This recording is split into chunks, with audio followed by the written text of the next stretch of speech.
香橙湯呢個香橙湯呢，係好需要喺呢個天氣呢，要同大家都要講下，因為好啱用嘅。咁我哋有薑啦，又有橙啦，咁其實就已經搞掂，就可以做呢個湯噶啦。其實最緊要就係你都要休息嘅。咁不過咁，我想話俾你聽呢，呢個橙湯呢，其實已經喺我過去20幾年嚟都保護咗我屋企人好多噶啦。咁所以呢個福氣呢，我都希望能夠去到你屋企啦。咁最緊要一個橙啦，個橙呢可以係大橙、細橙，總之係橙就 OK 噶啦。咁你又唔一定話個橙要特別新鮮啊，或者點樣樣。有陣時啲橙呢，可能佢個樣唔太靚，但係其實佢哋裏邊呢，其實個維他命 C 呢仲喺度嘅。咁嗰啲橙其實都會用得嘅。咁翻到嚟個橙呢，最緊要就係切薄片啦，好似呢一度咁樣樣。咁同埋橙最重要一樣嘢就係，就算煲完之後呢，佢都有好多嘅維生素嘅。咁我哋係全部都飲晒佢。咁講翻一個橙湯嘅故事啦。咁其實佢嚟到我哋屋企呢，真係一個緣分嚟嘅。因為當時呢，係我哋有個新工人嚟到我哋屋企，而呢個工人對上手呢，係一對福建嘅夫婦。呢對福建夫婦呢，佢哋已經有115歲同埋125歲㗎啦。咁由於佢哋過咗身，咁佢個工人呢，就去到我哋屋企度幫手啦。咁我哋咁啱又撞正，即係有朋友就唔舒服啦。咁所以呢，佢就煲咗呢個橙湯俾我哋去飲。咁呢一個橙湯呢，我覺得好有效果，因為我就算去旅行啦，或者我啲小朋友喺外邊讀書啊，一有唔舒服嘅時候呢，或者覺得個頭重重嘅時候呢，發感冒呢，我哋都會用嘅。咁所以呢個唔係一個好難嘅事情，亦都令到大家可以即係食少咗一啲感冒藥啊咁樣啦。咁既然一個咁好嘅福氣呢，我都希望可以帶到俾大家。咁個薑呢，我就中意個薑皮嘅。咁薑皮咁多維生素呢，其實都好幫到手㗎。你睇下，我哋能夠有咁大嚿薑，真係一個福氣嚟㗎。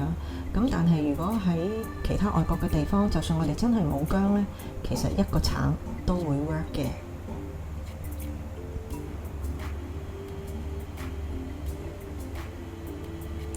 係拍薑。如果你唔中意拍薑呢，你其實可以將啲薑切薄片，其實都會一樣得嘅。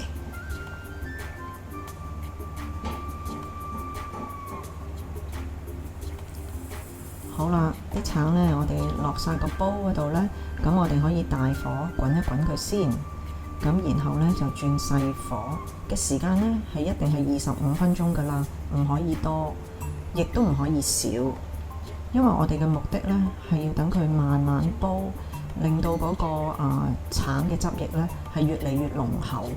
咁而呢個橙嘅汁液嘅濃厚呢，就會成為我哋嘅一個保護品。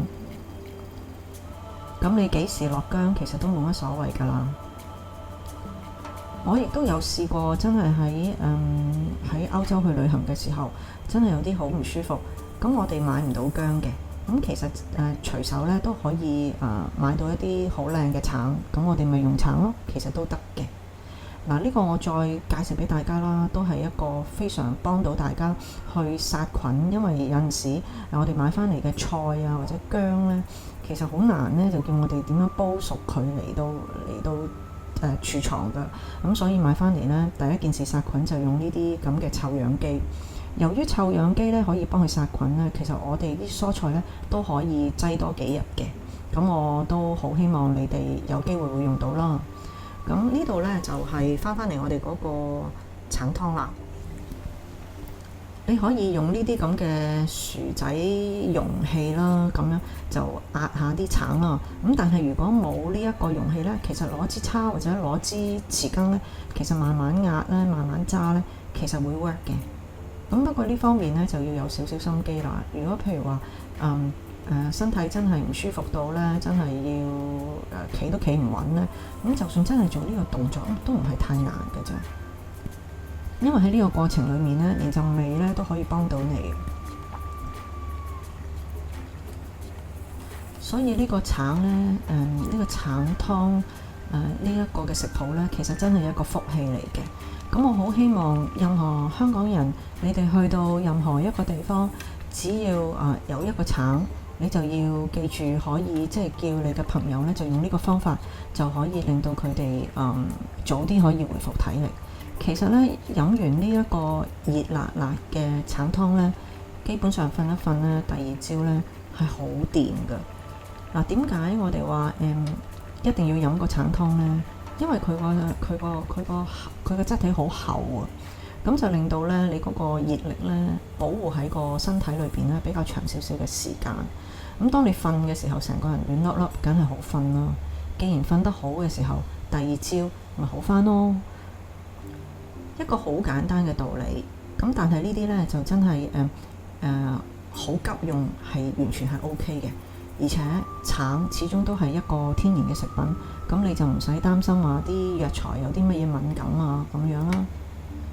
咁但係如果你對橙係真係有另外一個嘅身體反應嘅時候，咁大家識做就唔好飲啦。咁但係基本上呢，佢真係幫我湊仔啦、湊老公啦、湊屋企人都有成20幾年啦。咁我希望呢個橙湯能夠俾大家呢個福氣啦。Bon appétit!